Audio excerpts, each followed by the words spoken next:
just heard about a few molecular machines tools, actually. So some of the things that are developed in our molecular machines group. And then we have a few people that really, I think, try to just make more of this stuff happening. And so we have like this, this really coalescence of really interesting ideas, and now not only ideas, but really projects now to actually speed up this research on a much larger scale. And you all have a background in this, so I think the talks that we just had really weren't anything new for you, and you're actively trying to speed up the field. So I think this is a really interesting meta session to how we can discover of like how can we make these really fantastic ideas come into fruition much sooner, or how Ben likes to call it, more awesome sci-fi shit sooner.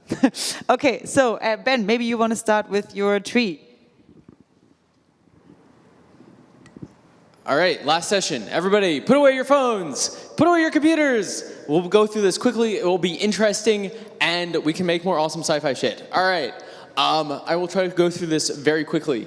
So the thing that I'm in particular really interested in is solutions R&D, which is basically this area of things that are slightly too researchy to be startups, but too engineering or coordination heavy to be in academia. And so there's many ways that we could possibly push this forward. One thing is this thing, what I would call program design. More broadly, just like planning. Like, how do you plan? How do you, instead of sort of saying like, all right, everybody, just like give me some proposals and we'll fund all of them or fund some of them. How do you actually say like, okay, like we should do some work here, we should do some work here, and eventually that will come together to be something, be a broader system. Sort of like you could sort of think about this whole tech tree thing as like a gesture towards a subset of program design. And you'll see there's sort of a technology road mapping as part of program design, because I know that Adam, I sort of want to connect to what I cheated and looked at Adam's slide, and so that's there as well. Another thing is this idea that I call pay it forward tithing. So I suspect that many people in this room are making money right now because someone in the past did some work on some technology and perhaps did not capture all the value of that technology. And so I sort of want to just inject this idea that in the same way that people in the past sort of tithed, gave away some portion of their income just to these continuous problems in the world, like poverty and hunger. Perhaps people who are making money off of technology should start thinking about giving money forward to the future, not to try to not to invest that money, but literally just so that people in the future can also be making money off of technology. And then there's this idea of what Michael Nielsen called designed serendipity. So the idea that like the sort of thing that happens here at the conference where you meet someone and you're like, oh, like that, you're working on something that's really important to my project, and I could, and you start a collaboration. I think that it might be possible to make that process much faster and better. So like, why should we care about this? One is I'm particularly excited about new materials and manufacturing paradigms, because they do tend to fall into this situation where they're too researchy for a startup and too engineering heavy for academia. And if you think about it, materials and manufacturing really underlie civilization. We call it the Bronze Age or the Silicon Age for a reason. I'm also I think that we need to change our technology paradigms towards things that are more robust. You look at everything right now and it is an exquisite black box that you either throw away or get a new one when it goes bad. And finally, sorry, this one got a little screwed up. It's supposed to be question mark, question mark, question mark, because there's a lot of the things that we need to enable, we just like don't even know them yet. Let's see. The bottom should not have been that. Let's see. So I may have screwed that up and copied Adam's thing. I'm going to cover this up and say here. Tell me what to write. Just what you should write is career paths. So one of the like key problems to all of this, and I'm sure many of you notice this in your world, but as soon as you move away from academia or startup or things without an established career path, there's all these things where it's like, oh, we need these people to like do research outside of academia, and it's like, okay, cool, but like, like career paths. You get to this question of like, okay, like how do people, like what does that look like? How do they not eventually try to play this other game? So those are some things to put in your head. And now I'll pass the mic to whoever is next. All right, Adam. Start talking. I'm just Great. scrolling. Whoa. So I'll explain how I think about this, which actually relates a lot to the tech tree concept. So if you imagine we had a really good tech tree of how we get to all these advanced future capabilities that we want, and you go and you look at the nodes on these tech trees, and you say, okay, here are certain important nodes.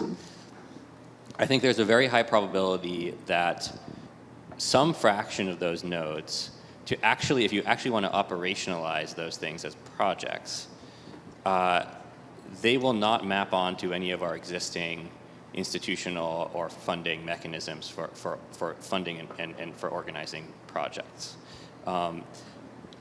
Most, let's say, biomedical research is funded either in commercial setting where you're trying to develop a specific kind of monetizable product, or in an academic research lab where the work is done by graduate students and postdocs who are, the academic environment really optimizes for kind of novelty and for kind of individual creativity and individual publishable results.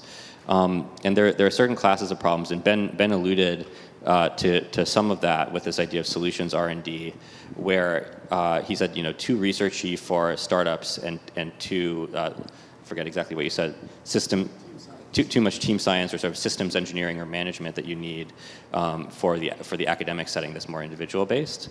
So there are multiple different kinds of mechanisms that you can use for that. And so, a lot of what Ben is developing is about, programs and program managers that can coordinate across multiple existing entities to help build systems.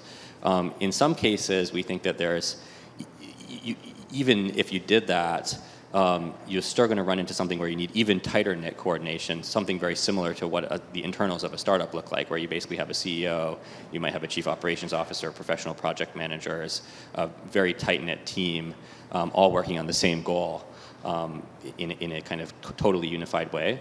So what we're trying to do basically is to try to create more mechanisms for enabling those types of projects. And that poses a few different issues. So one thing is that because there isn't an existing grant mechanism for creating this in the same way that there is the venture capital industry for creating startups for more readily short-term monetizable things, part of what we have to do is just go and elicit from the research community, what are ideas that you aren't talking about, because they would need one of these projects, which we call focused research organizations, or maybe something like a private ARPA program in Ben's case, problems that would need these mechanisms, but people don't write that down and tell anybody about that because there's no way to fund that now. And then part of that is then actually then getting philanthropists to support those ideas and creating more repeatable ways of doing that. And so I think that there are problems in the molecular machines space. We don't entirely know what they are yet. I think some of them, and Ben and I have a talk about this, about why we think this artificial ribosome idea is probably a very good map onto the private ARPA model. But I think there may also be molecular machine problems today that require the focused research organization model of sort of these like nonprofit startup type concept. One of them might be just generating really good data on how molecules behave in order to make better modeling tools or force fields or things like that. But we're sort of open to ideas about how you would do focused research organizations for molecular machines. Okay, cool. We have two examples here. And Tom, no slide. I will ask you the questions, correct? Yes. Okay, good. So Tom, you're almost like a meta, I think, FRO for spinning out people who spin out FROs. Like, and I think the Vision Weekend, which you spoke out last, was I think also the one 2 years ago, and you talked about like large moonshot projects, and you definitely I think have just a really good eye I think for through Schmidt Futures and through a variety of other organs of just like people who have a really good eye on other people who have a really good eye on like what needs to happen next in science.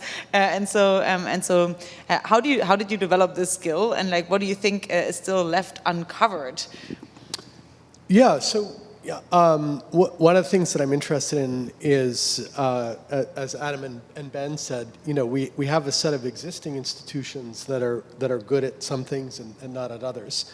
So obviously, I don't lose any sleep about whether we're making sufficient investments in enterprise software, because there are lots of venture capitalists who are investing in enterprise software. I think that there are some things where there are a set of activities where the social return is high and the private return is low, and that could be because it's a public good, or because the sort of payoff, the economic payoff, is going to occur a long time in the future, and it's not immediately going to lead to a commercially viable product or service. One of the things that I'm interested in is that you now have a class of high net worth individuals who I believe could play a role in the 21st century similar to the role that the Medicis played in the Italian Renaissance, with a greater emphasis on advances in science and technology, both in terms of expanding the frontiers of human knowledge. So this is supporting things like astrophysics, for example, where the only goal is we want to understand more about the ultimate fate of the universe. But also could be supporting activities that solve important societal challenges. And I think that there is a key bottleneck there, which is that as those high net worth individuals go around and visit with different people, for example, if they went and visit university researchers, every university researcher would say, well, the answer is obvious, you should fund my lab. Duh. Right? And so they're subject to a little bit of paralysis, because everyone they talk to is going to say, you should fund me. So the question is what are some processes that they could have trust in? And let me give you an area from another example of philanthropy as opposed to science philanthropy, which is that there is a foundation that developed a reputation for being really rigorous, for identifying interventions that were aimed at helping low-income youth and their families. And they did a very good job of identifying nonprofit organizations and social enterprises that had two characteristics. One is that their intervention had been rigorously evaluated using a randomized controlled trial where possible, so you could make a causal statement about the impact of their intervention, number one. And number two, that their management team was strong enough to be able to absorb additional funding and scale that intervention in a scalable and reliable way. And so as a result, you now have a number of high net worth individuals that will just send that organization check and delegate decision making to that organization, confident that the money will be put to work. And so what I'm interested in is what are the types of institutions that would do the same thing in the area of science philanthropy. So, for example, Adam has good taste. So when Adam goes to a philanthropist, he's not saying, fund my lab. He's saying, I went out and talked to 100 scientists, engineers, and entrepreneurs and identified the following area where, A, there's an important scientific and technical bottleneck. B, there would be large scientific and societal gains if we address that bottleneck. And C, there's a plausible, 5-year research push that we could make that would has a decent chance of relaxing that bottleneck. And that's more compelling than the individual philanthropist running into an individual researcher who's saying, fund my lab. So, one of the things that I think we could think about doing is to imagine, a multi-sided marketplace where you have on the one hand, philanthropists who would like to invest some percentage of their wealth in public goods, in those areas of research that are not appropriate for venture capital or private investment. Program managers who have an investment thesis. So, for example, buried in a lot of these tech trees, I think is a really interesting philanthropic thesis.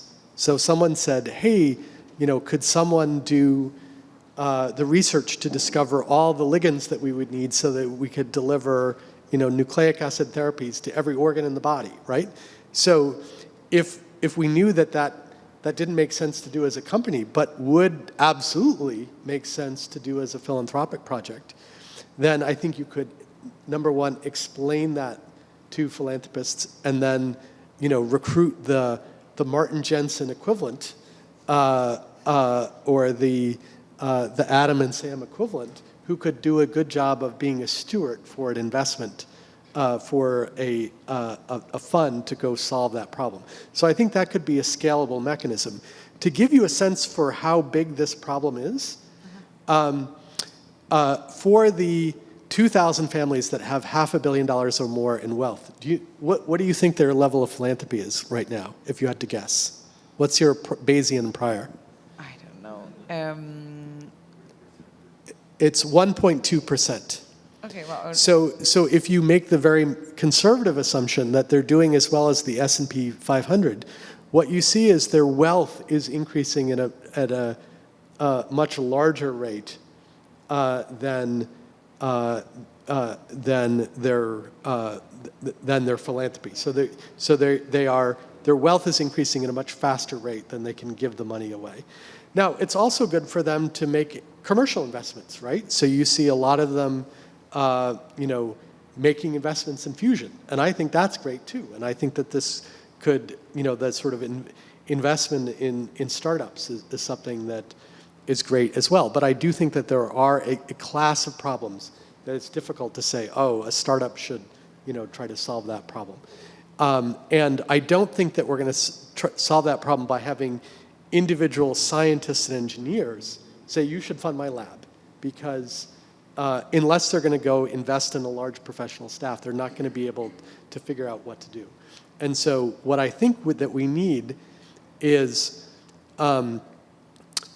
investment theses, that is to say, if you made an investment in this area, there's a potential for large scientific and economic and societal gains. This is not something that venture capital is going to address. And then you need a person who is going to help manage that investment in collaboration with a set of, reviewers and advisors. And I think this could be in the same way that we're seeing this work for low-income youth. I can imagine that working in the area of philanthropy around science and innovation. Okay, very interesting point. The whole point of the tech tree procedure of just it being a really good plot device that people here can figure out across disciplines what everyone else is working on is actually that if some of these challenges are tractable, and if people do get excited about them, people could put bounties on them, right? Theoretically, and could fund them throughout the next year, right? So that's one thing. But what you mentioned of just like some people going out and saying like, hey, this is my lab, but at least here people have said like, hey, I want this to be done so that I can do my work. So it's not necessarily their lab. So that's already Sure. like a good signal. Absolutely. But for the decentralized mechanism, like where you crowdfund this, for example, via CryptoNode, you have the verification problem of just like, what does it mean when this is done sufficiently, right? And so I think that verification problem is something that you're trying to solve by just having really trustworthy people on and it. I think that having trust in the set of individuals and the process, I think in many instances is still going to be an important element of this. Yeah. So I'm not certain that a DAO is going to eliminate the need for trust between individuals. Yeah, I think in the sense that it makes it easier for crypto native individuals to invest potentially, just a lower barrier there. Absolutely. But like for example, I believe that Martin Jensen played an important role in people willing to give him money to fund the Impetus Fund. For sure, yes. Yeah. No, I certainly agree. And I think, I think the entire layer, like whenever I talk to you guys, what you said of like Adam has good taste, like, I think one can definitely tell. So I would love to know a little bit from you guys. Like I heard from you the artificial ribosome, and you had one on molecular machines. But could you give us a few more potential spin-outs that you're dreaming about, at least if you can talk about them? Like what are other tasteful things you have on your mind these days? Should I just start going through the list? Why not? Okay, let's see if I can do this off the top of my head. And let's see. So, general purpose telerobotics, interfacing proteins and electronics. Right now, we're working on a program to basically 3D print integrated circuits. Building, like sort of doing the meta thing, and a program to build tools for design serendipity is a program that we're trying to spin up. And then sort of thinking about artificial cells as artificial bioreactors. Those are a couple off the top of my head. Well, that's a few already. Okay, that's a good laundry list. And you're tackling them, or do you just throw them out there? What's the deal? All of these are in different sort of stages of program design. And what that means is that I very slowly sort of like do the program manager thing on them until I hopefully find a program manager and get them funded and kick them off. The one that is actually a started program is the 3D printing integrated circuits. Okay, cool. So what do you need? Like if someone's one of those sounded exciting. Two things, money and program managers. Money and program managers, good. Like two-sided market, I guess, in this sense too. Adam, what's on your mind? Well, I'll tell you a little bit about things that we just launched, and then I'll tell you a little bit about things that we're thinking about. So in this past fall, we launched 3 different focused research organizations with 2 different philanthropists funding them so far. One of them, Todd Huffman, already talked about a little bit, called E11 Bio. Is Todd still here? I'm not sure if Todd's here. Andrew Payne is here, is here, and is also a founder of that project. And in that one, I think it's a pretty good example of the model, because the idea there is to try to make a faster, cheaper, better, more scalable, more information-rich way of mapping circuitry in the brain. And I think that, in the academic setting, that's hard to do because there are these many different pieces of science and engineering that have to sort of very tightly co-integrate. The biology and the microscopy and the chemistry have to all come together. And then on the commercial side, it's kind of obvious, like we want the neuroscience community to just have maps of the brain, right? And that was going to benefit everyone. And there's a bunch of potential also kind of, commercial applications long term for this. But if you were to just focus on the commercial side of that, it would narrow you down to the shortest path to something that looks like a drug for a brain disease. Sort of doesn't perfectly go through all of the capital that you have to spend and all the work you have to do to get a really good general purpose brain mapping system. So that's one that we did. We have another one in synthetic biology, and then Jose is here, who came up with this idea for the Rejuvenome, which is, we can think of it as sort of like a focused research organization inspired project, in the sense that it is leveraging existing organizations to get the work done, but it's still managed and organized and structured in a way that's very similar to that. And the realization there, as I think Jose talked about, is there are many different aspects of the aging process, and in an academic setting, it's much easier to focus on a particular hypothesis. How do senescent cells contribute to aging of the liver or something like that? But if you want to really be comprehensive and understand how different parts of the body interact, you need to do a much larger scale, more unbiased, hypothesis-free kind of measurement approach, and that's just logistically and operationally intensive to do that. So tools that make maps, and then the maps themselves. Tools that make maps and maps themselves, and I think you can generalize that to some other areas. Like there's a lot of things in climate where lots of different potential ways of leveraging natural ecosystems, or soils or the ocean or other things for carbon drawdown, right? And oftentimes you'll read reports that will say, well, we don't really understand this is a very multi-parameter space, we don't really understand what would be the effect on these ecosystems, how much carbon can soil really store, or things like that. so therefore we can't immediately go and do a project on implementing this as a drawdown method. But you can think of that also as just a very logistically intensive mapping or measurement problem. Also, adjacent to longevity, a lot of what the rejuvenome is going to rely on is single cell analysis, single cell sequencing of the RNA, and say, which cell types and how did their gene expression change, with aging, and could you reverse that? But bunch of other measurement modalities that have to be developed that are measurement platforms like proteomics. I think you can think of that as a longevity enabler, but it's also broader than that. So those are some of the things we're thinking about. Yeah. So there's obviously controversy associated with growing inequality in wealth, but one of the things about high net worth individuals is that they have a lot of flexibility. So what do we mean by that? So they can engage in commercial investing, they can engage in philanthropy, they can engage in advocacy for policy changes, and they can engage in coalition building. And so to me, that means that the gains to agenda setting, and all I mean by agenda setting is being able to answer questions like, with respect to some problem or opportunity, where are we now, where do we want to be, and how would we get there, has increased because if you do come up with a really good idea, like an FRO, there's now, a fairly large number of individuals and families that if they wanted to fund that, they could. So the thought experiment that I used to pose to people when I worked for President Obama is you have a meeting with the president in the Oval Office, and he says, Allison, if you give me a good idea for advancing existential hope, then I will call anyone on the planet. It can be a conference call, so there can be more than one person on the line.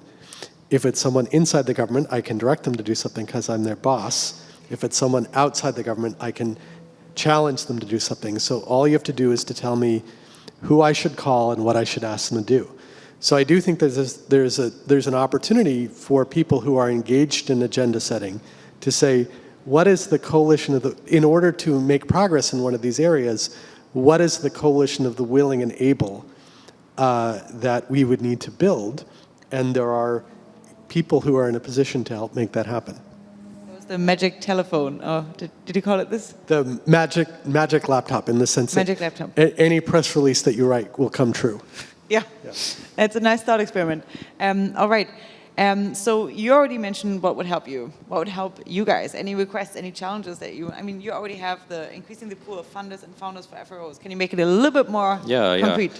So often what we're trying to do is as Tom mentioned, there's sort of there's three-sided marketplace. There's people, there's ideas, and you have to be able to sort of evaluate those in some somewhat more objective way than just the people that proposing them, directly mediating that discussion. There's the people, the ideas, and the funders, and each one of those we need to do a lot of active work. So we need to do a lot of active work, and Milan, who's here, is working on that, of sourcing and eliciting. You can think of it as part of the road mapping or tech tree process of what are projects that are shaped like FROs that hit key bottlenecks that need to be done, which is it's just not an obvious thing because it's not anybody's obvious next step that they're already working on. Oftentimes those ideas come from people in the research community, but then we need to pair them with more like operational co-founders, COO or CEO or chief of staff kind of type roles. Very similar as I think what startup, deep tech startups sort of face and if you do venture creation. And then we need to really increase the amount of funding and people who want to contribute and donate to this, because I think we will have many more ideas than we have immediate funding opportunity. Yeah. Oh, great. I'm happy to hear that it's not the ideas that are lacking. Okay, anything for you, Tom? Any challenge that you want to put out there to people? Yeah, I think that the ability to identify people who can think at a slightly more meta level than you should fund me, but who have sort of a theory of change for a field as a whole. So, for example, someone we're working with had the observation, that protein engineering may be near a tipping point, and that a relatively small investment could get the field to embrace automation. And so that graduate students and postdocs, as opposed to spending all their time pipetting, could spend all their time on the design of experiments and then be able to send that out to a cloud lab. And so the insight that this was sort of in the adjacent possible, that this is not something that is going to take, a decade or something like that, number one. Number two, that it could have large benefits if we were able to pull this off. And number three, a sense of how to do that, right? So it's finding people who have an investment, who have a sort of a thesis for an investment like that, that could have a large impact. Okay, lovely. Wow, those are a few meta goals. And so we will probably have your tech trees on the molecular machines one. We can maybe scooch them out into like a meta tech acceleration tree. Institutional innovation. Institutional innovation tree. Okay, lovely. All right, thank you so much, guys. This was, I think, quite the nice meta wrap up. So this concludes our panels for today. And so this means that we'll take one break and then we meet again here at 4:30 for the one that gets very interactive. So basically, after you've coffeed up, this will be the time where all of you just get chatting in the room. And so basically, you'll be conglomerating at the technology tree that either you contributed a slide to or that you're most interested in. And we have the speakers there, and we'll just have a little bit more of a breakout discussion. And I will tell you a little bit more about how that's done when you get back here. But for now, thank you so much, guys, for joining. Thank you for all of you. We've made it through the panels of today. And so now with our speakers at a hand, after you've covered up, mingle at the technology tree of your choice. We will first do the technology tree of your choice, and then we'll go across trees and see what the other groups have come up with.